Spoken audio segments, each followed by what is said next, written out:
हम भगवान को पूछते हैं, भगवान का नाम भी भजन करते, विश्वास नहीं करते, डगमगा जाते हैं। भगवान हमारी सुन भी रहा है कि नहीं सुन रहा है, भगवान है भी कि नहीं। कई बार तो ये बात आ जाती है, वो हमारी सुन नहीं रहा। क्यों ऐसे सोचते हैं? वो सुन रहा है, अभी भी सुन रहा है। तुम यहां बैठे हो, उसे कुछ नहीं बोल रहे हो, पर उसे पता है कि तुम उसी के लिए यहां बैठे हो। वो सब देख रहा है तुम्हें, वो हमें देख रहा है, वो हमें समझ रहा है। कितने सनातनी ऐसे हैं महाराज जो अपने एक भगवान पर विश्वास छोड़कर न जाने कहां कहां चादर उड़ाते हुए घूम रहे हैं। यहां पर भी कई ऐसे बैठे होंगे जो कभी चादर कभी सोनी चढ़ाया आए होंगे। किस चक्कर में? कोई फलानी जगह जाओ, मन्नत मांग लो, चादर चढ़ा दो, सब कुछ मिल जाता है। अच्छा बोलो, यहां है कि नहीं एक आदर? कोई तो होगा। ये सब क्यों होता है? क्योंकि भरोसा नहीं है ना भगवान पे। जो चीजें वहां जाके मांग रहे हो, अगर वही अपने भगवान से मांग लो, क्या मेरे ठाकुर जी देने से मना कर देगा?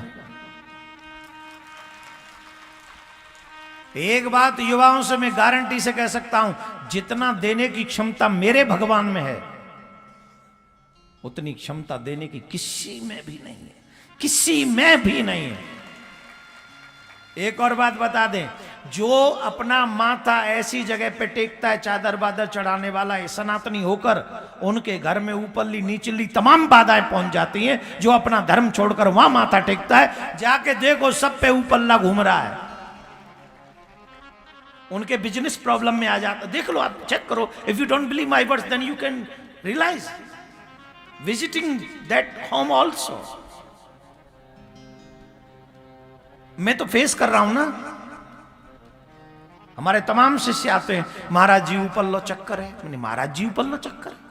महाराज जी मैं तो ना हूं। आप नहीं महाराज जी, हम पे ऊपर लो चक्कर है। हमने क्या किया था?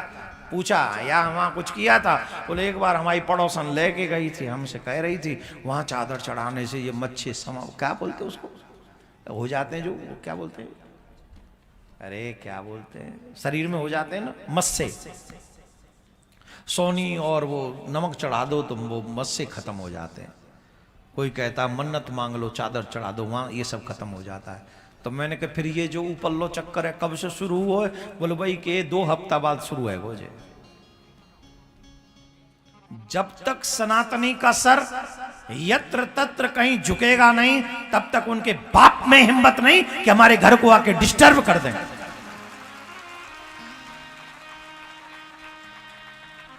उनके बाप में हिम्मत नहीं। वो हमारे घर को तभी डिस्टर्ब कर सकते हैं जब हमारा माथा हमारे ईश्वर को छोड़ के कहीं यत्र तत्र झुक जाता है, भूत प्रेतों के आगे झुक जाता है, न जाने कहां कहां हम लोग अपना माथा टेक देते हैं, वहीं से हमारी गड़बड़ी शुरू हो जाती है। और एक बात बता दें, तुम कितने भी अच्छे सही भूत प्रेत इत्यादि और ये चादर वादर यहाँ कहीं तुमने माथा 1-2 बार टेका नहीं, जाके देख लो सर भारी भारी हो जाएगा। हाँ है, जहां तो है, सही में करके देखो। इसलिए सनातनियों को कभी इधर उधर माथा नहीं टेकना चाहिए। तुलसीदास बाबा ने तो ये कह दिया था, तुलसी मस्तक तब झुके जब धनुष बाण ले हाथ, जब आप धनुष बाण ले लोगे तो हम आपको प्रणाम करेंगे। ऐसा तो कृष्ण जी से कह दिया था तुलसीदास महाराज ने। और तुम्हारा माथा है कि हर जगह टिक जाता है।